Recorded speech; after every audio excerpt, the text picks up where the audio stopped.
Good afternoon. My name is Akaki Jvarsheshvili, and today I'll be presenting on intrusion detection and prevention systems, or IDPS.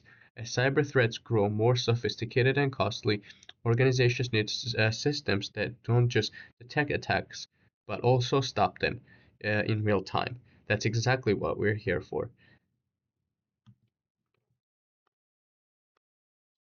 Objectives. Here's what we'll cover. We'll define what IDPS is and its roles in cybersecurity, explain why it matters for protection organizational data, walk through the different types, compare them side by side, and finish with the real benefits and limitations you need to understand before implementing one.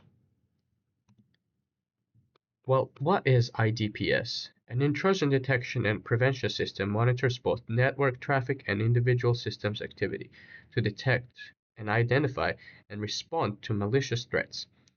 There are two components working together. The tech side, the IDS, watching for suspicious activity for and generates alerts. The prevention side, the IPS, goes further by actively blocking those threats before they cause damage. Think of it like a security camera combined with a locked door. One sees the threat, the other stops it. According to Dumal and Pinjal 2024, as cyber attacks grow in scale and complexity, having these kinds of active defense layers is no longer optional, but it is essential. Let's talk about why it matters. According to IBM's 2023 Cost of Data Breach Report, the average cost of a single data breach is around $4.45 million. That includes legal exposure, regulatory fines, reputational damage, and lost customer trust.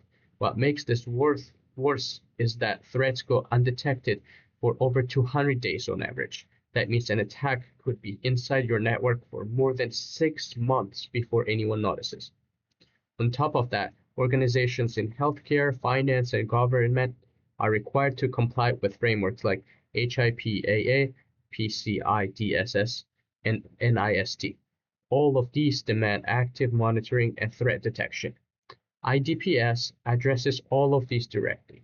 It shrinks that detection window, supports compliance, and dramatically improves how fast your team can respond when something goes wrong.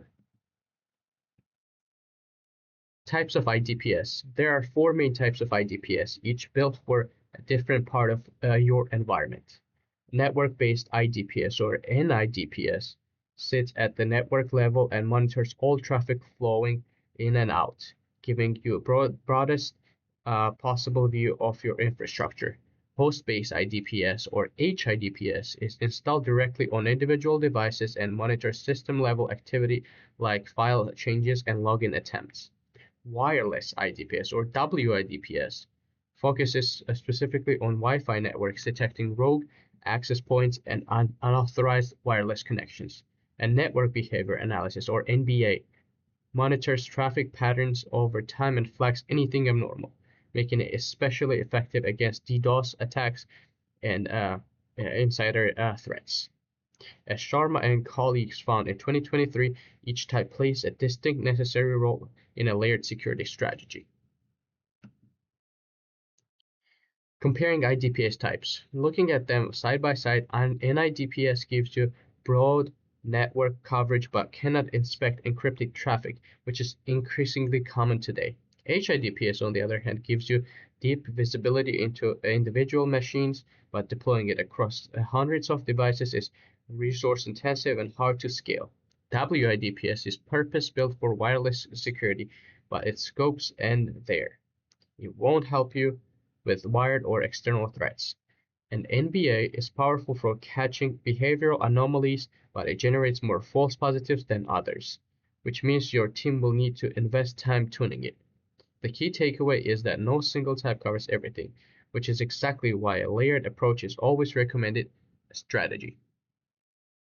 Common use cases. Here's how these systems work in practice. In healthcare, a host-based IDPS can detect unauthorized access to patient records outside of normal hours, directly supporting HIPAA compliance. In finance, a network-based IDPS flags unusual transaction traffic that could signal fraud or data exfiltration attempts.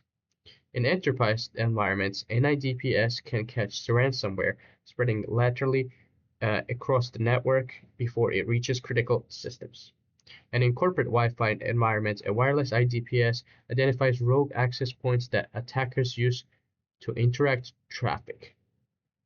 These are not hypothetical. These are real scenarios where IDPS has proven its value across industry. Well, let's talk about benefits and limitations. IDPS offers real measurable benefits: real-time threat detection, automated blocking without waiting for human intervention, improved visibility across your entire environment, and a compliance audit trail that regulators expect to see. But let's be honest about the challenges too. False positives create operational noise. Your team will receive alerts that turn out to be nothing, and managing that takes time and focus. The system requires ongoing tuning to stay effective, and it demands skilled staff to manage it properly. None of these are deal breakers, however, they relates to the plan. When implemented correctly, the benefits far outweigh the costs. Let's sum this up in conclusion.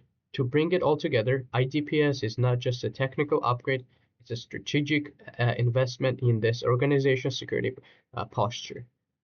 Different types serve different needs, and layered combination of network-based and host-based systems will give us the most comprehensive coverage against today's threats. My recommendation is to begin access our current infrastructure to identify gaps and use the assessment to determine the right IDPS combination for the environment. The question is no longer whether we need IDPS, but moreover, it's which approach fits the best. Thank you very much for listening, and have a great night.